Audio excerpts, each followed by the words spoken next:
মওদুদ আহমেদের স্ত্রী হাসনা মওদুদ বলেন, বেগম খালেদা জিয়া হয়তো খুব শিক্ষিত না, কিন্তু তার যে পরিমাণ বিচক্ষণতা আছে সেটা খুব কম শিক্ষিত মহিলারই আছে।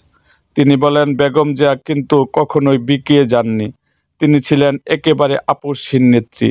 তিনি আপোষহীন ছিলেন ন্যায়ের পথ, অন্যায়ের পথে না। তার ছিল গণতন্ত্রের প্রতি আস্থা। দেশের মানুষ তাই তাকে এত ভালোবাসেন। তিনি একজন পরীক্ষিত নেত্রী। এখানে ডিগ্রি কোনো বিষয় না। তিনি আমাদের নেতা জিয়াউর রহমানের কাছ থেকে হয়তো দেখে অনেক কিছুই শিখেছেন। সেটা আমরা জানতাম না। সেটা হয়তো আল্লাহর প্রদত্ত শক্তি। তা না হলে তিনি এত সাহস কোথায় পেলেন? হাসনা মওদুদ বলেন, আমি আশা করি যে বিএনপি তার প্রতি সম্মান দেখিয়ে তাকে আরও দেশের জন্য কাজ করার সুযোগ দেবেন, যেন চিকিৎসার মাধ্যমে সুস্থ হয়ে দেশকে গণতন্ত্রের মাধ্যমে এগিয়ে নিয়ে যেতে পারেন। তিনি আরও বলেন, জিয়াউর রহমান ও খালেদা জিয়ার সুযোগ্য সন্তান তারেক রহমান।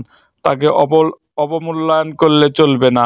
সে কোথা থেকে এসেছে, তাই আগামীতে তার থেকেও অনেক চমক দেখবে দেশবাসী। হাসনা মওদুদ তার স্বামী মওদুদ আহমেদকে স্মরণ করে বলেন, আমার স্বামী থাকলেও হয়তো আজ একই কথা বলতেন যে এখন একটা সুযোগ এসেছে দেশকে কিছু দেওয়ার।